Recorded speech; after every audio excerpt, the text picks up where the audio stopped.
Bwana, mzee wa kunyosha, mambo vipi bwana? Mambo safi kabisa, nashukuru Mwenyezi Mungu, niko poa. Mambo yanaenda? Mambo yanaenda, kama haendi unaenda mwenyewe. Kama haendi? Unaenda mwenyewe. Vipi bwana kuhusiana na ujenzi wa uwanja wenu pale Jangwani? Uwanja wenu wa klabu ya Young Africans. Umefikia wapi hivi sasa? Mnyasa tayari mambo pale yameshaharibika. Mambo yashakuwa moto moto kabisa, yameshaharibika. Nadhani mwenyewe umemsikiliza mzee Magoma. Mzee Magoma jinsi ambavyo alivyokuwa manake amelipuka. Mzee Magoma kalipuka kweli kweli. Na kitu alichokiongea mzee Magoma ni kweli, ni sahihi, kwa sababu haiwezekani mtu manake awe manake mwekezaji manake wa milele. Wewe ulishai kuona wapi mkataba wapi huo? Sasa hizi hata ukinunua gorofa pale Kariakoo pale, uwezi manake, yani manake yule anaununua hawezi manake pale kumiliki milele. Lazima anaekea mkataba manake atamiliki kwa muda. Sasa inakuaje manake amiliki milele? Kwa hiyo mzee Magoma amelipuka kweli kweli. Kwa unaungana na mzee Magoma kusema kwamba mimi naungana naye kwa sababu yani naona kabisa ni kuwa ni mkataba ambao ulikuwa umetengenezwa manake wawizi, yani manake yani zaidi sheli manake ni wawizi, kwa sababu haiwezekani manake GSM ni sawa, ndio anatusaidia Yanga, hilo hatukataa hilo, no doubt, lakini katika huu mkataba huu unaona kuwa manake hauko sawa. Mimi sikubaliani nao. Sasa mtafanyaje Young Africans? Mimi nadhani manake kuna namna ambazo manake zinaweza zikachukuliwa kupitia manake wanachama andamizi, kama hivyo baadhi ya wanachama andamizi wengine wanaongea manake, kwa sababu hamna namna nyingine zaidi ya manake ya kuongea ili ujumbe uweze kufika. Kama ikiwezekanika basi ule mkataba uweze kurekebishwa, hiyo ya kusema mtu atamiliki kwa miaka yote. Mimi ndo kipengele ambacho ninachokipinga. Sipingi ile 50 kwa 50. Kwa sababu 50 kwa 50 sawa, yeye anatoa fedha yake manake. Sisi tunatoa manake eneo. Kwa hiyo inawezekana manake hizo gharama zake nini akaenda 50 kwa 50, lakini sio kwa milele. Baadaye kuna kizazi ambacho kitakuja, kitatuhukumu, kitasema bwana nyie imekwaje kuaje mpaka manake mmekubaliana manake na huu mkataba manake umeingia hivi. Kuna kizazi saizi, kizazi hiki cha engineer S kitapita, hicho kitachokuja huko baadaye kitaoji. Sasa ili maswali yasiwe mengi, kuanzia saizi hapa inatakiwa manake kufanywa marekebisho, ule mkataba unatakiwa kufanywa marekebisho. Hicho ndio kitu cha msingi. Na katika kauli ya mzee Magoma ameonekana kama anasema kwamba mali za klabu zinataka kuporwa hivi. Yuko sahihi. Amezungumzia kwamba uongozi ni kama umebezi kwa upande wa mwekezaji na sio kwa wanachama, kitu ambacho mzee Magoma amekizungumza. Katika hili wewe unazungumziaje kauli hizi ambazo amezizungumza bwana mzee Magoma kuhusiana na kuporo kwa mali za klabu ya Young Africans? Yuko sahihi. Ipo siku tutakuja kuambiwa na Yanga manake mtu anamiliki milele. Umeshaona? Kutokana manake na hii sinali manake, kwa sababu huku ikiweza kufanikiwa manake upande wa pili ile nembo ya Yanga ile rais watu wataonaweza ile nembo ya Yanga mtu akasema na mimi naimiliki milele. Kwa hiyo mwisho wa siku unakuta klabu manake anaimiliki mtu mmoja, klabu inakuwa manake imeuzwa, na kitu ambacho ni sicho, kwa sababu ile ni klabu ya wanachama, kila mtu ana haki manake ya kuimiliki ile klabu. Kila mtu ana haki ya kuimiliki. Ana haki ya kumiliki. Yeah. Sasa nyinyi uwanja mtajengaje kama mtatifuana hiki ambacho kimeanza kwa mzee Magoma, mtifuano ukiendelea?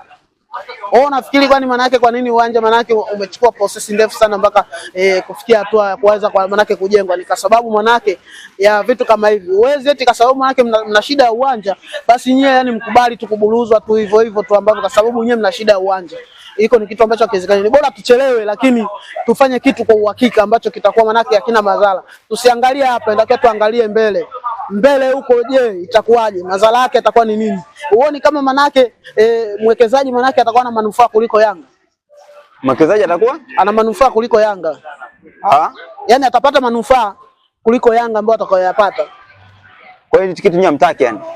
Hiki mimi mwenyewe nakipinga kwa 100%, kwa sababu nakiona kabisa kuwa sisi saizi sawa, tutasherekea, tutafurahia, tutafanyaje, lakini baadaye kuna kizazi ambacho cha Yanga kitakuja kutuuliza maswali. Kwa hiyo ndio maana hata kama unakumbuka manake namtaja mbele zake hapa Mwalimu Julius Kambarage Nyerere, rais wa kwanza Jamhuri ya Muungano wa Tanzania.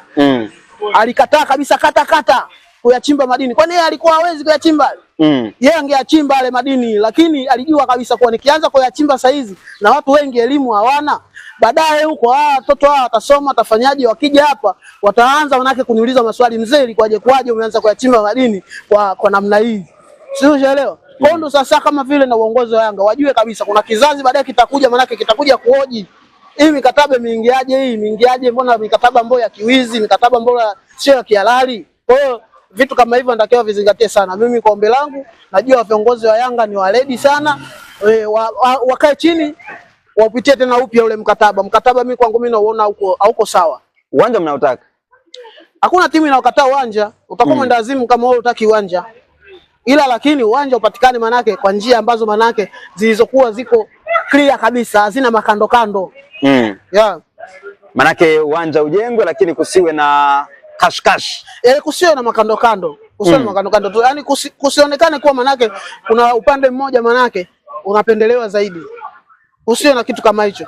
Kuwe 50-50. Simba wao kupitia Jairuti wameahidiwa kujengewa uwanja.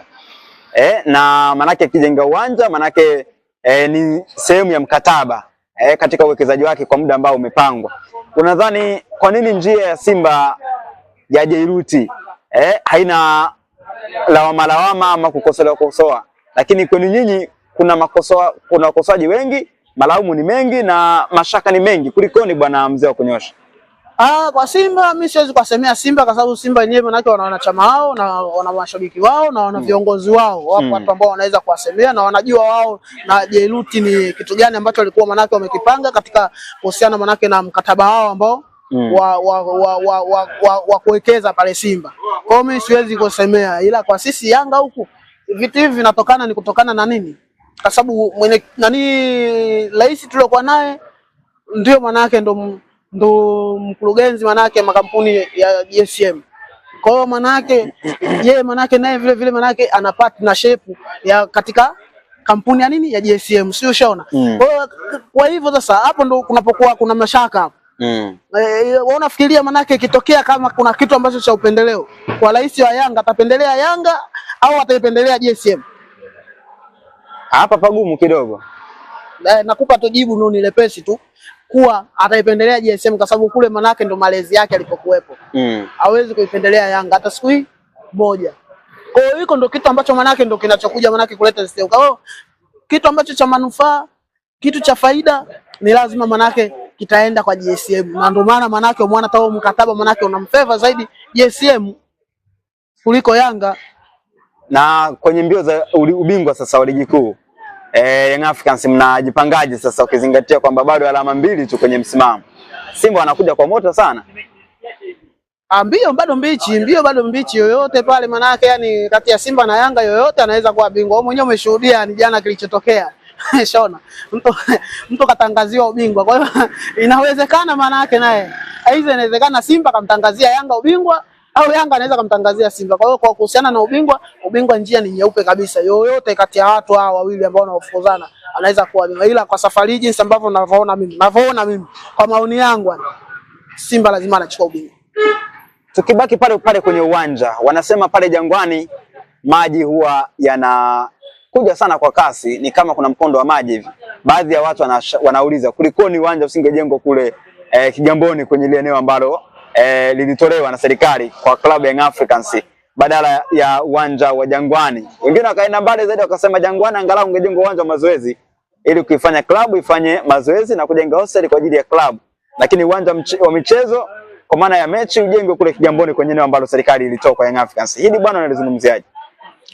Mimi kwa upande wangu sioni tatizo kujenga uwanja pale kwa sababu kuhusiana na maji yani manake hakuna manake kitu ambacho kinachoshindikanika. Ukishaweka hela manake hakuna kitu kinachoshindikanika kwa sababu watu watakitaka uwanja ajenge baharini wanajenga. Wala bila shida aina yoyote.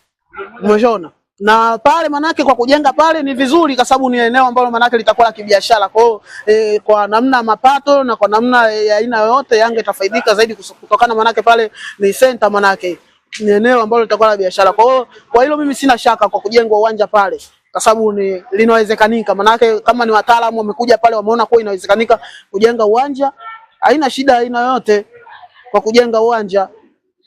Manake hamna sasa. Hamna tatizo kwa kujenga uwanja pale, sio tatizo. Ni eneo ambalo manake linafaa kujenga uwanja na ni eneo ambalo manake linastahili kujenga uwanja kutokana manake pale ni eneo la kibiashara zaidi. Kwa hiyo ni hata namna ambayo ya watu kufika pale itakuwa ni rahisi zaidi kuliko ingeenda kule Kigamboni.